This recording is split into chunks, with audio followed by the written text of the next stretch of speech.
The NFL draft is in the books, so it is time to update our rankings and take a look to see where we're at. We're going to talk about all that and more post NFL draft. We're going to do that right now.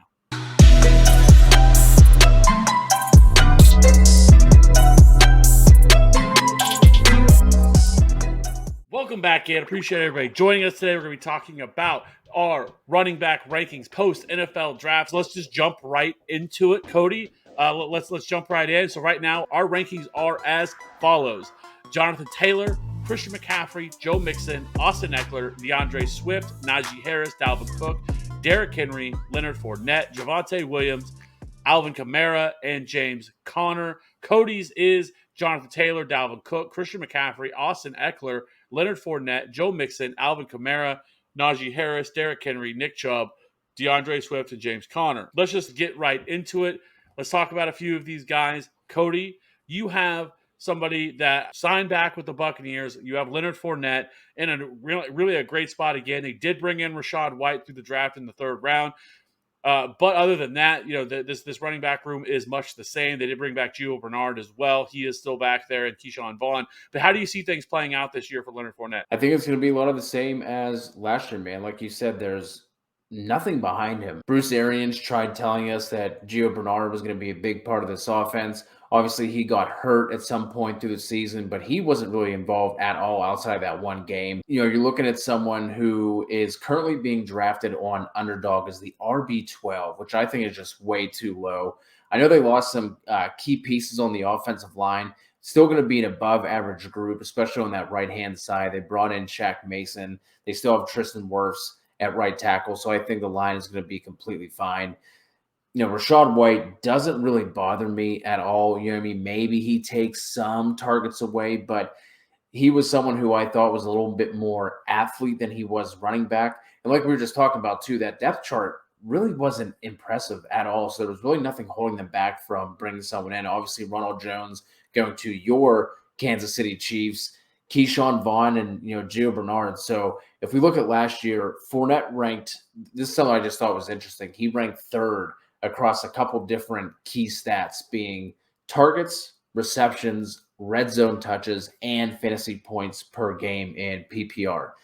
Ranked third among running backs across all those. So if his value stays in this area where it's currently going, like I said, RB12, his ADP on Underdog was like 24 point something. So he's right on that, that 2-3 turn.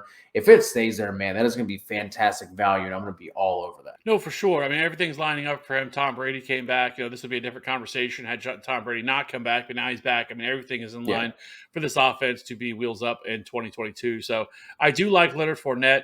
I want to talk about Javonte Williams. Surprise, surprise. Anybody that follows this show knows it well enough that I am a Javonte Williams stan, and I have been seeing a lot of hate in the streets for Javonte Williams. A lot of people, because they brought back Melvin Gordon, everybody assuming that it's just going to be just like last year, man. They're going to split all the touches. Javonte Williams is dead in 2022, blah, blah, blah. Get the F out of here with all that, okay? First of all, they waited till the absolute last second to be able to sign Melvin Gordon back. It's not like they brought him back the first day of free agency. He had obviously really had no interest. He talked to Baltimore. They obviously didn't sign him. So he's 29 years old. And yes, I get it. Melvin Gordon wasn't bad last year, right? 51% opportunity in that backfield last year, 919 rushing yards, 213 receiving yards for him last year. But he wasn't very efficient. 0.97 yards per out run, which is terrible. 27th in breakaway run rate, 26th in yards created per touch, and 7th in evaded tackles, which is more of a volume stat. But compared to Javonte Williams, who was 50% opportunity share, 903 rushing yards, 316 receiving yards, 7 touchdowns. However, he was 17th in yards per route run, 17th in breakaway run rate, and 7th in yards created per touch. Much, much more efficient with his touches. And we should also mention the one thing that everyone seems to be leaving out is that this is an entirely new coaching staff, right? This is Nathaniel Hackett, who was the OC of the Packers. And if you go back and look, I think the way this is going to shake, it's not going to be a 50-50 split. I think it's going to be much more what we saw from Aaron Jones, much more the Aaron Jones, Jamal Williams type of split, where Javonte Williams is going to command probably 60 to 65% of the touches out of this backfield. While granted, it's not what we were hoping it to be with like a Najee Harris type. He is going to be the absolute workhorse. However, we have seen how efficient he is on a per touch basis. And if we see him go from a 50% opportunity share up to a 65, even a 60% opportunity share, he is locked in to be an RB1 this year. So I hope this affects his ADP and we see him drop, because it's just going to be a tremendous value for him in 2022. So I'm not worried that much about Melvin Gordon. Yes, Melvin Gordon is going to be there. He's got to get opportunities, but it's not going to be nearly as much as what people think. Because really, if you go back, Daniel Hackett has had an RB1. He had a top 15 running back in 7 of the last 8 years that he was the offensive coordinator of the Packers, and beyond that. So other than that, I did want to hit really quickly. I've talked a ton about James Conner, but I'm going to continue talking about him because I don't think he's going to go as high as he should. Listen, we saw the draft. Benjamin and Keontae Ingram are the only 2 guys that are there. He's going to get all the workload.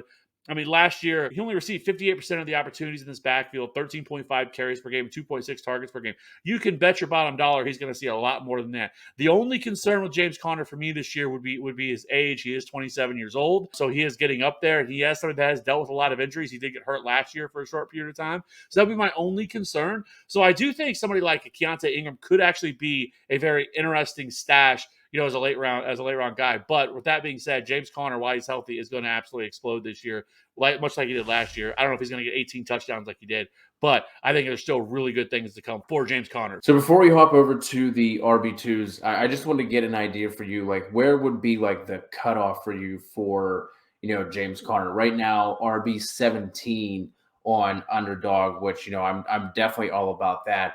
The thing with him is, like you said, the injuries. I don't think he's ever played a full season. Last year when he got hurt, that was when Chase Edmonds was out, and he was being, he was the main guy in that backfield. So, like, what would be like the point where you would be out on James Conner, assuming you have to assume his ADP rises from where it currently is at RB17, right?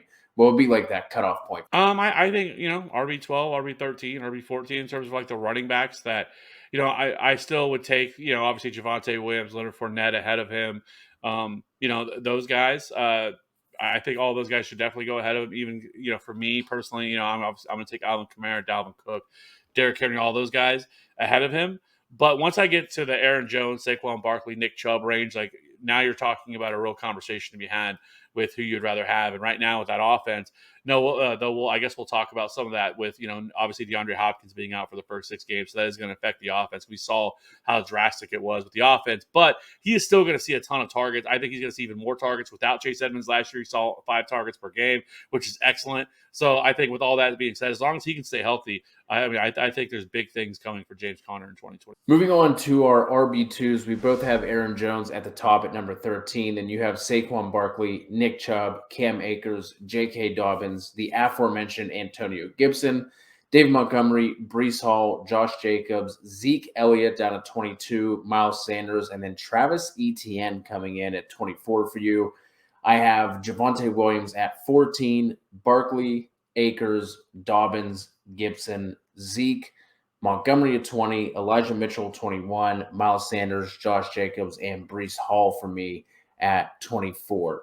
Kev, who are some of these guys in this RB2 range? You kind of warned me beforehand you were going to get a little bit negative. Is this where we're getting negative? We are. Nick Chubb. Listen, I have loved Nick Chubb since the moment he's been in the league. He's never truly gotten like a true workhorse type role because of the Kareem Hunt thing, him being there. But Nick Chubb has been fantastic, and he was great last year. So this isn't necessarily a knock like he was like some sort of falling off, because in 14 games last year, he had almost 1,300 rushing yards, 174 receiving yards, 9 touchdowns. He was ultra efficient like always, 3.65 yards created per touch, which was 5th. He was also 7th in expected points added. The thing that worries me with him is Deshaun Watson. Now, we'll have to see what happens here. Does he get suspended? How long is he suspended for? If it's a short suspension, I think this is even more of an impact, because we know Deshaun Watson is a runner, right? And he can run the football. And if you really look, I mean, he had 7 rushing touchdowns in 2019. He only had 3 in 2020. But he was also top 5 in goal line carries in each of the last 2 years that he played. So this is a guy that can create on his own, and it's a little bit like a Josh Allen type situation, right? Where he is going to lose out on opportunities at the goal line, and really just on opportunities to run the ball. Because when you have Deshaun Watson, you didn't give up all you gave up to get him to just, hand the ball off all the time. So I think you could see a switch here where we're not seeing him be able to get as many touches and many carries. And honestly, he's never been a pass catcher. They've never trusted him with that. I mean, so I think he averaged 1.4 targets per game last year, which is just not good enough. So if he's only going to be one dimensional, then you have Deshaun Watson here, who is going to take goal line touches, who's going to take goal line touchdowns away from him. I think it's like a little bit of a red flag for him. And I love Nick Chubb, and he is super efficient, and so he's going to be able to have his big games. But I just don't have the same expectations as you normally would with them, because I just don't think they're going to be as run heavy as we've seen in years past. They've indicated that that's not what they want to do. They brought in Amari Cooper, they brought in David Bell through the draft, and they brought in obviously Deshaun Watson, and so I just don't think this is going to be an offense that's going to run nearly as much. And those are kind of all the appeals of Nick Chubb. Now, granted, this is going to be a much better offense. So there could be more opportunity to score, but he's going to also lose opportunity there with Deshaun Watson, who's going to take goal line carries away from him. Not to mention Kareem Hunt is also still there. So it's just, I love Nick Chubb, but I just don't think I would be drafting as high as people are going to want to take. The next other guy, it's very much same situation. Antonio Gibson. They brought in Brian Robinson. JD McKissick is back. It's just like one thing after another. And then Ron Rivera came out and said that he thinks this could be like a Jonathan Stewart, D'Angelo Williams type backfield, which does not spell good things for Antonio Gibson. He could definitely lose more opportunity, more touches, which is going to be a problem. When J.D. McKissick was healthy, he was stealing targets away from him. It's like they hate Antonio Gibson. I don't get it. The guy produces every time they give him an opportunity, especially over the second half of last season when J.D. McKissick went down. I mean, the guy just balled. But for whatever reason, they just do not want to give him that opportunity. So, which was funny because at the draft party, whenever they drafted Brian Robinson, he was there. They showed Antonio Gibson start shaking his head when they announced the pick. So he wasn't real thrilled about it either. But I just can't mess with Antonio Gibson with everything that's going on around with that team. It sucks. I love Antonio Gibson. If he were to fall enough, then I would have some interest in him. But I think he's probably going to get drafted higher than I would want to pay. I'm with you on Antonio Gibson, and I'm split on Nick Chubb. That's one I haven't quite figured out yet. All the points you made, I think, are valid, but then I'm also kind of thinking like you also brought up the offense is going to get better, and I don't know how much Stefanski is going to have Watson run the ball. I think more could potentially come out of Kareem Hunt's pocket than Nick Chubb's. You know what I mean? So that's definitely a situation to monitor. Like you said, though, too, you're not going to bring in Deshaun Watson and treat him like Baker Mayfield either. So that's really an interesting situation there for Chubb, and hopefully we get some more clarity, throughout the offseason training camp and all the blurbs and whatnot. But the only guy here in the RB2 range I want to talk about is J.K. Dobbins. We brought him up on the NFL Draft Winners and Losers show. Going to bring him up here again. I mean, we're looking at a team that traded away Marquise Brown, was their top wide receiver the past 3 years. And now we're looking at this roster and this depth chart. This might be the weakest wide receiver room in the entire NFL.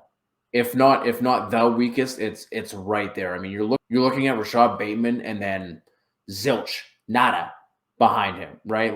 Maybe Devin Duvernay or Tylan Wallace step up, but even if someone does, I think we see this team take a step back in their passing volume from where they were last year. And I think even if Marquise Brown were there, they would still be taking a step back, just because we have to remember that a lot of this passing volume came from whenever they were in negative game script, right? Whenever Lamar Jackson was out, they were playing from behind a bunch of games. I don't think we see that. So I think even if Marquise Brown were there, they'd still be taking a step back. But now he's gone, and you look at what the Ravens added onto the offensive line between free agency and the draft. They brought in Morgan Moses, Kevin Zeitler, Tyler Linderbaum in the first round at center. So this offensive line is obviously going to be a lot better than what it was last year. Last year was pretty putrid, to be honest. So Dobbins right now going at RB19 toward the end of the fourth round, an underdog ADP, and I absolutely love that. I'm going to be all over. Yeah, I don't disagree. They're definitely going to go back to be much more of a run-heavy offense. I think more than anything, injuries had played a big role in that, and is why they threw the ball as much. Defense was absolutely ravaged with injuries. Yeah. So let's let's wrap this up here, but let's do one more. Give me one running back that you currently have ranked outside of your RB2s that you think has RB2 upside. I'm going to go someone who used to be the teammate of RB1 that you have, and that is Chase Edmonds. The Dolphins just absolutely loaded up across the board in free agency, brought in Teron Armstead for left tackle, obviously that big Tyreek Hill trade. They added Connor Williams to the offensive line as well. So now they have, some depth on the offensive line. Brought back Gesicki, Cedric Wilson as a wide receiver 3, now the wide receiver 3. They gave him a decent amount of money before the Tyreek Hill trade, but then we have the Kyle Shanahan coaching tree narrative here as well, with Mike McDaniel coming over from San Fran. So I think now with the weapons they have in the receiving room, the improved offensive line, the Shanahan narrative, and we saw Chase Edmonds put up some RB2 type numbers whenever he was in Arizona as well. So Edmonds is a guy who I think, we were hyping up last year a little bit. He might be one of these post-hype sleepers. It's going to be interesting to see where he goes, but I think Edmonds is going to be that guy that's currently in my RB3 range. I can see RB2 production coming. Yeah, he has some like Austin Eckler-ish type traits too, and what he brings to the table. Never somebody that's been ever given like a full workload or anything like that, but has always been really efficient, great pass catcher out of the backfield. So I like Chase Edmonds, and let's be honest, I mean Raheem Mostert's there, right? Like the guy who can never stay healthy, and so Myles Gaskins and all that stuff is still there, but I think it's a really good spot for Chase Edmonds, and this offense should be much better. So I do like that call. My guy is Tony Pollard, and listen, this may be a hot take. I don't know. And I know people are already going to be mad where I have Ezekiel Elliott, Robbie being one of them, thinking I'm way too low on Ezekiel Elliott. And he's been an RB1 each of the last 5 or 6 years. And, all that stuff that people like to say. Who talks like that? Yeah, Twitter. That's Twitter. That's the Twitter voice. That's your Twitter voice. Yeah. Right. And so, but like he's 27 years old and he's been ridden hard and put back wet. Like his efficiency is dropping every single year. Like he is not the same running back that he used to be. He wins off volume. But what we've seen is Tony Pollard start to every year take a little bit more of those pieces, a little bit more. And he is by far the best. He is right now. He is right now the best running back they have in that backfield. And I know people are going to hate that call and say that, oh, man, but he was hurt last year. That's why. But no, we saw the same thing the year before with Ezekiel Elliott. Once again, he's not the same guy he used to be, okay? If you can get him later in a draft and he falls significantly, cool. But, I want no part of Ezekiel Elliott. Take Tony Pollard. Take the cheaper option. Last year, 8.7 carries per game, 3.1 targets per game, 719 rushing yards, and 337 receiving yards for him. And he averaged almost 11 fantasy points per game, which is not terrible, especially probably where you're going to be able to draft him. And also 3.49 yards created per touch, which is 6th most among all running backs, 10th in breakaway run rate, 5th in juke rate, 5th in true yards per carry. So everything is aligning for Tony Pollard right now. Do I think that he's going to take over this backfield? No, they're paying Ezekiel Elliott too much money, but I really would not be shocked if this turns out to be more of a 50-50 touch split, right? This is definitely Ezekiel Elliott's last year in Dallas. I would be shocked if he was on the team after this year, because after this year, they can get out from that terrible contract they gave him after this year. And so I do think that Tony Pollard, who's only 25, this is his peak. Really, if you look at the numbers, you generally speaking, you're 24, their age 24, age 25 is kind of the peak seasons for running backs. Now, again, am I saying that he is going to be an RB1 this year? No, it would have to take an injury to Zeke. But all things being said, he is still somebody that I can see that has some RB2 upside here. They lost Amari Cooper. They lost Cedric Wilson. I can see them utilizing him more in the passing game. He is a home run hitter every time he touches the ball. So that being said, I do think Tony Pollard is in line to be a pretty strong flex option for people on most weeks. And if anything were to happen to Ezekiel Elliott, which is not a range of possibility, because we have a lot of running backs this year, boys and girls, that are really entering that port that I want no part of. If a running back is 27 or older, I really don't want to mess with you. And there's a lot of running backs that are on that list. There's Dalvin Cook, Alvin Kamara, Derrick Henry, You have Ezekiel Elliott, who's on that list. A lot of these running backs that we've been using for the last 3 or 4 years, the book is starting to close on these guys. And when the cliff comes, it usually comes quick.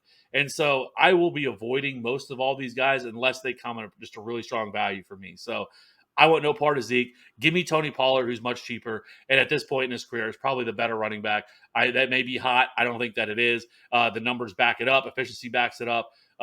He's been one of the more efficient running backs in the leagues each of the last 2 years. So give me Tony Pollard. And with that being said, be sure to hit that like and subscribe button for all future content. We appreciate everybody rocking with us. We will see you on the next one.